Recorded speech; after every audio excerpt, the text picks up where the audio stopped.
ENSIONS between EU leaders are set to run high at the European Council summit this week as Brussels plans to give more vaccines to just a handful of EU member states. EU leaders will meet in a virtual summit later this week to discuss the bloc's vaccination strategy and attempt to come up with a solution to the Commission's shambolic efforts. Member states are already struggling to appear united after 13 of them suspended the use of the AstraZeneca vaccine this month, clashing with those leaders who opted to defend the safety of the Anglo-Swedish jab. Now leaders are set to clash on the EU's latest plot to allow just a small number of countries to receive a higher number of doses of vaccines in the second quarter of the year to make up for shortages. Austrian Chancellor Sebastian Kurz had called for a correction mechanism for the redistribution of vials across the bloc after he admitted his government had failed to order enough vaccines at the beginning of the year. But the Commission has since refused to bow down to Mr. Kurz's demands. Instead, it is believed it will introduce a new mechanism that will seek 10 million further vaccine doses to a handful of member states that are struggling to fight the virus.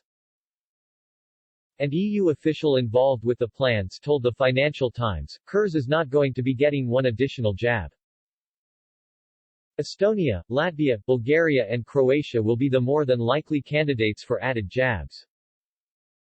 The EU is also considering plans to distribute a third of the additional 10 million doses of Pfizer vaccines allocated to the third quarter in the second quarter. Germany is backing the plan, but Austrian authorities officials are growing concerned with the proposal.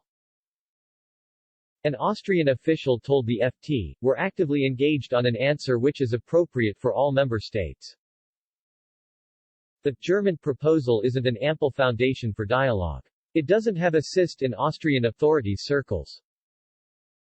Excluding Austria from the proposal will undoubtedly allow tensions at the summit to escalate.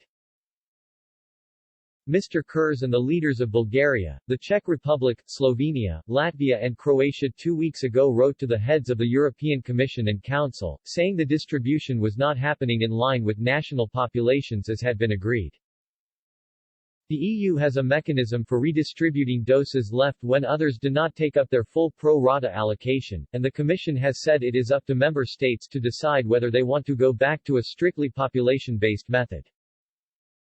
The Austrian Chancellor told a news conference with his Bulgarian, Czech and Slovenian counterparts after a meeting that the leaders of Croatia and Latvia joined by video link, it has to be possible here to develop a correction mechanism. But Mr. Kurz's opponents have accused him of trying to deflect blame away from his government for the relatively slow pace of vaccinations. One EU diplomat told Politico, now he would like to be compensated by other EU member states for his stingy approach to vaccine purchasing. The bloc's slow vaccine rollout has put EU solidarity under strain. Across the EU, just over 10% of adults have received a first dose of a COVID-19 vaccine, but in the UK the figure is over 53%. To worsen things, leaders are now clashing over Ursula von der Leyen's threat to ban vaccine exports to the UK. The move is generally backed by Italy, France and Germany, but Ireland has already advised the Commission to abort. Irish Prime Minister Michael Martin said the move to ban exports to the UK would be counterproductive on Monday. He warned, if we start that, then we are in trouble. The Taoiseach said it is vital that supply lines are kept open. He added that any European Union restrictions on vaccine exports would be a retrograde step that could undermine the supply of raw materials for vaccine production.